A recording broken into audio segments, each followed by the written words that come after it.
หนุ่มลาวข้ามแดนไปถอนเงินสดให้กับกลุ่มแก๊งสแกมเมอร์อยู่ที่ประเทศไทยซึ่งว่าในขณะนั้นชายหนุ่มคนดังกล่าวก็หวังจะหอบเงินสีเทากลับมาประเทศลาวแต่ว่ากลับมาบ่ฮอดลาวท่านผู้ชมก็คือถูกเจ้าหน้าที่ตำรวจของไทยสามารถสกัดเอาไว้ได้ก่อน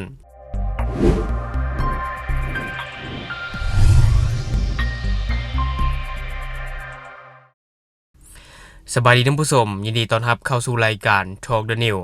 และหัวข้อที่ข้าพเจ้าอยากจะนำเสนอในมื้อนี้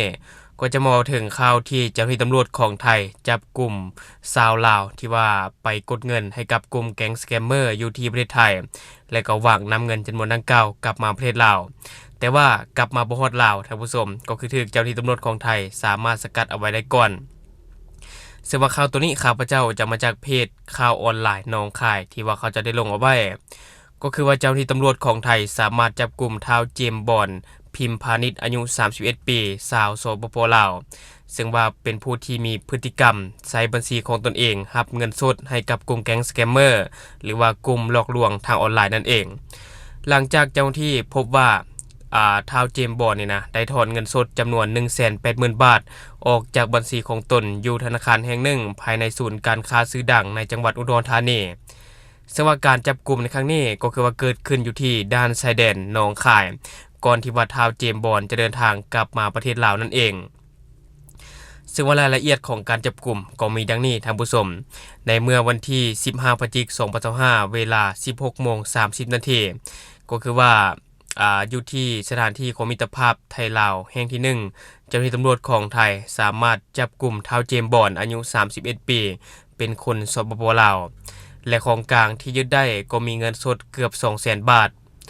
ซึ่งว่าหน่วยงานที่เกี่ยวข้องตำรวจกดคนเข้าเมืองตม.จังหวัดหนองคายศูนย์ต้านอาชญากรรมทางเทคโนโลยีตำรวจภูธรภาค4และก็ศูนย์บริหารเหตุการณ์แก๊งคอลเซ็นเตอร์ซึ่งว่าข้อเท็จจริงก็มีดังนี้ท่านผู้ชมในวันที่13พฤศจิกายน2025เวลา 16:30 นาทีนางสาดาพรขอสงวนนามสกุลเอาไว้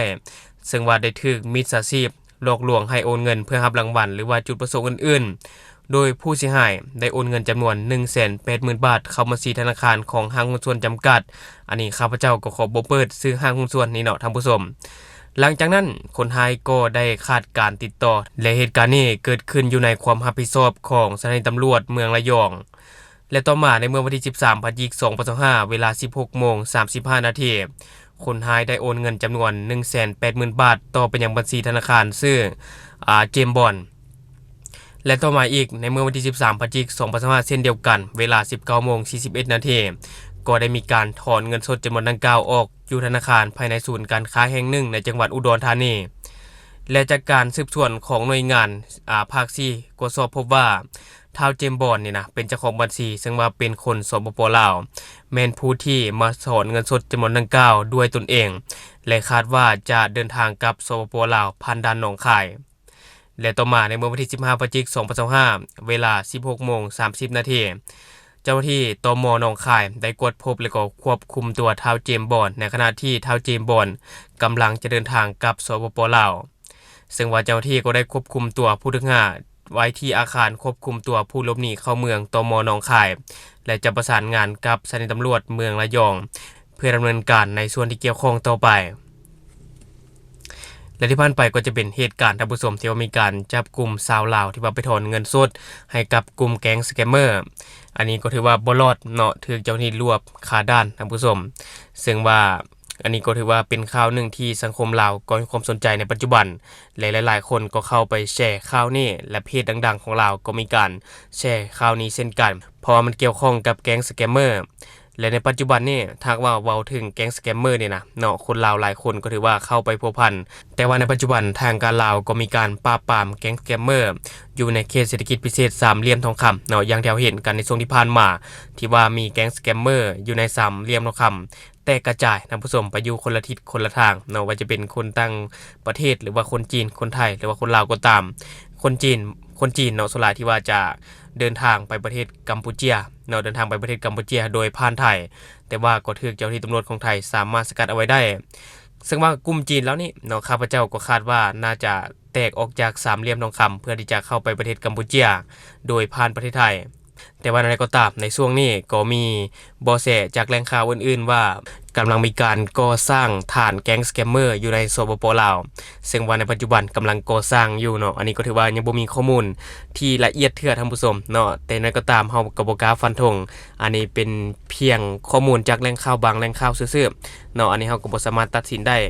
แต่ว่าอะไรก็ตามเนาะถ้าว่ามีหยังคืบหน้าข้าพเจ้าจะเก็บมาฝากท่านผู้ชมเติมและบัดนี้ข้าพเจ้าจะพาท่านผู้ชมไปเบิ่งอีกหนึ่งเหตุการณ์ที่ว่าเจ้าหน้าที่ตำรวจของลาวสามารถสกัดคนต่างชาติที่ว่าพยายามลักลอบขนส่งสารเสพติดผ่านสายการบินซึ่งว่าข่าวตัวนี้ข้าพเจ้าจะมาจากเพจกระทรวงการเงินที่ว่าเขาจะได้ลงเอาไว้ก็คือว่าในเมื่อวันที่15พฤศจิกายน2025เวลา 19:15 น.เจ้าหน้าที่แผนกสืบสวนสอบสวนและปราบปรามการค้าขายเถื่อนได้สมทบกับเจ้าหน้าที่ภาษีประจำด่านภาษีสากลสนามบินวัดไต่และก็เจ้าหน้าที่ตำรวจกดคนเข้าเมืองออกเมืองและภาคส่วนที่เกี่ยวข้องอยู่สนามบินวัดไต่อาคารสากลได้พร้อมกันกวดกระเป๋าเดินทางของคนสัญชาติประเทศอินเดียอายุ21ปีเป็นเพศชาย1คนที่ต้องสงสัยว่ามีสารเสพติดซึ่งว่าผ่านการกวดกาก็พบเห็นยาเสพติดประเภทเฮโรอีนรวมน้ำหนัก 4.5 กิโลกรัมที่ว่าได้ซุกเสื่องใส่กระเป๋าเดินทางที่จะเดินทางออกไปประเทศเนปาลดังนั้นเจ้าที่ภาษีจึงได้ทำการสืบสวนสอบสวนเอาคำให้การเบื้องต้นพร้อมเฮ็ดบทบันทึกยึดของกลางแล้วส่งมอบคดีดังกล่าวพร้อมของกลางแล้วก็ผู้ถึงหาให้กับเจ้าหน้าที่ตำรวจกรมสกัดกั้นต้านยาเสพติด303เพื่อดำเนินการเข้าไปเพื่อดำเนินคดีตามกระบวนการยุติธรรมต่อไปซึ่งว่าในปัจจุบันเนาะเฮาก็ต้องยอมรับเลยว่าการลักลอบขนส่งยาเสพติดผ่านสายการบินของลาวนี่นะก็ถือว่าเกิดขึ้นอย่างต่อเนื่องโดยเฉพาะก็แม่นคนต่างประเทศที่ว่าเดินทางมาเที่ยวหรือว่ามาเฮ็ดหยังก็ตามอยู่สปป.ลาวก็มักจะขนยาเสพติดออกไปต่างประเทศแต่ก็บ่ฮู้ดอกว่าไปเอาอยู่ไสมาเนาะหรือว่าจะเอาอยู่ลาวบ่หรือว่าเอาอยู่ต่างประเทศใส่ลาวเป็นทางผ่านบ่อันนี้ก็ยังบ่มีข้อมูลที่แน่นอนและตัวกับเหตุการณ์นี้มันก็มีจุดที่น่าสนใจท่านผู้ชมเพราะว่าคนที่ขนยาเสพติดออกไปต่างประเทศเป็นสัญชาติอินเดียเนาะอายุเพียงแต่21ปีเท่านั้นท่านผู้ชมถือว่ายังน้อยเนาะก็บ่ฮู้ว่าเป็นหยังคือกล้าเฮ็ดแบบนี้ได้นะฮู้ทั้งฮู้ว่ามันมีความเสี่ยงเนาะท่านผู้ชมอันนี้ก็บ่อยากให้เอาเป็นแบบอย่างเนาะแล้วก็ต่อกับเหตุการณ์ที่ว่ามีการจับกุมไปแต่ละเทื่อก็ยังบ่มีการรายงานหรือว่ามีการชี้แจงจากเจ้าหน้าที่ที่เกี่ยวข้องว่าคดีนี้ไปฮอดไสแล้วเนาะแล้วคนต่างชาติที่ว่ามีการจับกุมแต่ละครั้งเอาเขาเจ้าไปไว้ไสเนาะกับประเทศระบบหรือว่าใดก็บ่มีการรายงานออกมาเพิ่มเติมแต่ข้าพเจ้าก็คิดว่าน่าจะอยู่ในขั้นตอนของการเก็บกำข้อมูลและสุดท้ายนี้ก็ต้องขอชมเชยเจ้าหน้าที่ตำรวจของลาวที่ว่าสามารถสกัดยาล็อตนี้เอาไว้ได้ถ้าหากบ่ฉะนั้นแล้วอาจจะไปสู่ประเทศอื่นๆก็เป็นไปได้และทั้งหมดก็คือสิ่งที่ข้าพเจ้าอยากจะนำเสนอในมื้อนี้สำหรับท่านผู้ชมคนใดเบิ่งคลิปของเราแล้วยังบ่ได้กดติดตามช่องยังบ่ได้กดกระดิ่งแจ้งเตือนก็อย่าลืมไปกดเพื่อเป็นกำลังใจให้ข้าพเจ้าได้ผลิตคลิปดีๆแบบนี้ออกมาเรื่อยๆหรือสำหรับท่านผู้ชมคนใดอยากตำหนิติเตียนก็สามารถฝากไว้ได้ภายใต้คอมเมนต์ของเราแล้วจะเข้าไปอ่านแล้วก็ตอบแลกเปลี่ยนประสบการณ์นำกันอย่าลืมสนับสนุนกันโดยการกดติดตามช่องขอขอบใจ